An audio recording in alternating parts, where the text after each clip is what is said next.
नमस्कार, आपली बातमीमध्ये तुम्हा सर्वांचं स्वागत आहे। दिल्लीत झालेल्या एनडीए संसदीय पक्षाच्या बैठकीत माननीय पंतप्रधान नरेंद्र मोदीजींनी यावेळी एनडीएचे उपराष्ट्रपतीचे उमेदवार सीपी राधाकृष्णन यांचा सत्कार केला। राज्यातील अनेक जिल्ह्यांमध्ये अतिमुसळधार पावसाच्या पार्श्वभूमीवर प्रशासनाला सतर्क राहण्याचे आदेश देण्यात आले आहे। तसेच योग्य ते नियोजन राज्य सरकारकडून केले जात आहे। माननीय मुख्यमंत्री देवेंद्रजी फडणवीस यांनी माध्यमांना दिली माहिती।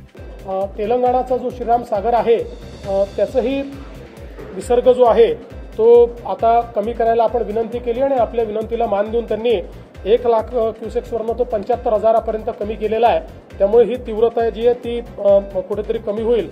आता इसापूर आणि विष्णुपुरी हेही आता इशारा पातळीकडे चाललेले आहेत, म्हणून तिथलाही विसर्ग वाढवलेला आहे। विशेषतः विष्णुपुरीकडे अधिक लक्ष आपल्याला द्यावं लागेल, कारण आता जर खूप मोठ्या प्रमाणात पाऊस झाला तर त्याचा धोका मग पुढे नांदेडपर्यंत सगळा संभावित आहे आणि त्याही दृष्टीने सगळा जो प्रयत्न आहे तो सगळा प्रयत्न चाललेला आहे। पोचमपाडच्या संदर्भातही नीट कोऑर्डिनेशन तेलंगणा सरकारची चाललेला आहे आणि आपण जी काही विनंती त्या ठिकाणी केलेली आहे त्यानुसार पातळी जी आहे ती त्यांनी ठेवलेली असल्यामुळे त्या ठिकाणी आता तरी गोष्टी कंट्रोलमध्ये आहे। नागपूर विभागामध्ये जर आपण विचार केला तर साधारणपणे चंद्रपूर आणि गडचिरोलीमध्ये ऑरेंज अलर्ट हा आता पुढच्या 2-3 दिवस दिलेला आहे।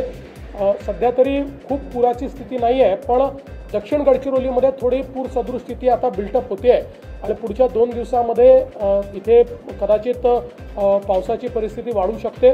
त्या दृष्टीनं देखील हे काम चाललेलं आहे आणि पूर्णपणे ज्या व्यवस्था करायला पाहिजे त्या व्यवस्था त्या ठिकाणी केल्या आहेत। माननीय मुख्यमंत्री देवेंद्रजी फडणवीस यांच्या नेतृत्वात सामान्य जनतेच्या हितासाठी जे काही शक्य आहे ते आम्ही सर्व प्रामाणिकपणे करू, माननीय प्रदेशाध्यक्ष रवींद्रदादा चव्हाण यांनी सांगितले। देशाचे पंतप्रधान नरेंद्र मोदीजी यांच्या नेतृत्वामध्ये आणि महाराष्ट्राचे लोकप्रिय असे मुख्यमंत्री आदरणीय देवेंद्रजी यांच्या नेतृत्वामध्ये सामान्य जनतेच्या हिताच्या दृष्टिकोनातून जे जे करता येऊ शकतं ते प्रामाणिकपणे करण्याचं काम आम्ही व्यासपीठावरची सगळीजण एकत्रपणे करू। आपल्याला सर्वांना माहीत आहे की आपण सर्वजण गेल्या अनेक वर्ष एक ज्या ताकदीने एका संघटनेमध्ये काम करत होता मला त्याची सर्वांची कल्पना आहे। त्यामुळे आज तुम्ही भारतीय जनता पार्टीवरती ज्या ताकदीने विश्वास ठेवून इथे आला मी तुम्हाला आश्वासित करतो की आपल्या कुठच्याही विश्वासाला आम्ही सर्वजण तडा जाऊ देणार नाही। अनेक शतकानंतर संपूर्ण हिंदुस्थानावर एकछत्री अंमल मराठा साम्राज्याने उभं केले। श्रीमंत राजे रघुजी भोसले यांच्या ऐतिहासिक तलवारीच्या प्रदर्शनावेळी मुंबई येथे माननीय मुख्यमंत्री देवेंद्रजी फडणवीस यांनी केले वक्तव्य।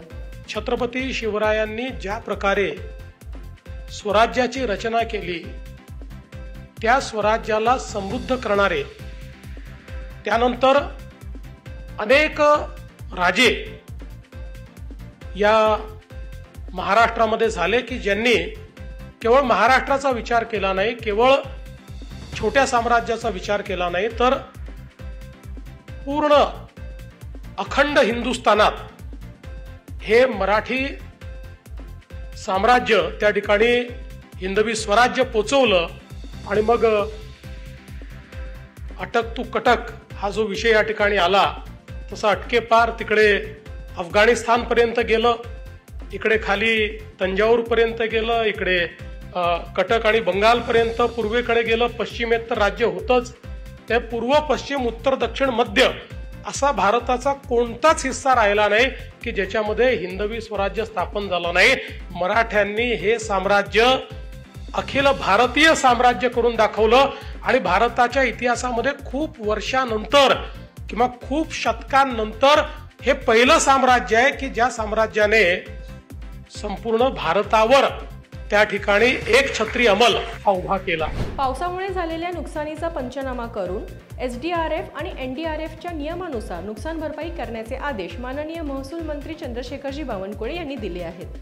कोणत्याही परिस्थितीमध्ये जसं मी काल दिवसा आणि या ठिकाणी चांदूर तालुक्यात गेलो होतो तिथे फार नुकसान झालं आहे। तर जे काही पावसाचं नुकसान झालं आहे, नैसर्गिक नुकसान झालं आहे, त्या सर्वांची नुकसान भरपाई कलेक्टरच्या त्या ठिकाणी जे आपत्ती व्यवस्थापन अकाउंट आहेत त्यामधून देण्यासाठी सूचना दिलेल्या आहेत आणि शेतकऱ्याचे पंचनामे सुद्धा करण्याच्या सूचना दिल्या आहेत। जसे जसे पंचनामे येतील तसतशी नुकसान भरपाई एनडीआरएफ एडीआरएफच्या नियमांनी आपण देणार। आता बातमी संघटनात्मक बैठकीची। भाजप महाराष्ट्र प्रदेश कोर कमिटीची आढावा बैठक भाजप कार्यालय मुंबई येथे माननीय प्रदेश अध्यक्ष रवींद्रदादा चव्हाण यांच्या नेतृत्वाखाली संपन्न झाली। आता बातमी पक्ष प्रवेशाची। माननीय पंतप्रधान नरेंद्र मोदीजी आणि माननीय मुख्यमंत्री देवेंद्रजी फडणवीस यांच्या विकासाभिमुख नेतृत्वावर विश्वास ठेवत महाराष्ट्रातील विविध जिल्ह्यातील विविध पक्षाच्या अनेक कार्यकर्ते पदाधिकाऱ्यांनी माननीय प्रदेश अध्यक्ष रवींद्रदादा चव्हाण यांच्या उपस्थितीत भाजपामध्ये जाहीर पक्षप्रवेश केला। या सर्वांचे आपली बातमीच्या माध्यमातून हार्दिक अभिनंदन। क्षण अभिमानाचा, महाराष्ट्राच्या समृद्ध इतिहासाचा। महाराष्ट्रातील 5 वारसा स्थळे राज्य संरक्षण स्मारक म्हणून घोषित। यात पुण्यातील श्रीमंत महाराज यशवंत होळकर यांचे जन्मस्थान असणारा भुईकोट किल्ला, छत्रपती संभाजीनगरमधील वळवळेश्वर महादेव मंदिर, साताऱ्यातील महादेव मंदिर, खडकेश्वर महादेव मंदिर जालना, रत्नागिरीतील देवाचे गोठणे येथील कातळ शिल्प यांचा समावेश आहे। आता महाराष्ट्र भाजपा 1.5 कोटी सदस्यांचा पक्ष बनला आहे। तुम्हाला सुद्धा भाजपचं सदस्य व्हायचं आहे का? तर तुमच्या फोनवरून 8800002024 या क्रमांकावर मिस कॉल द्या आणि भाजपा परिवाराचे सदस्य व्हा। नंबर पुन्हा एकदा ऐकून घ्या, 8800002024 या नंबरवर मिस कॉल द्या आणि देशाच्या विकासात सहभागी व्हा। आजच्या बातम्यांमध्ये इथेच घेऊया विराम। उद्या पुन्हा भेटूया नव्या बातम्यांसह। पाहत रहा आपली बातमी, आपल्या पक्षाची बातमी। धन्यवाद।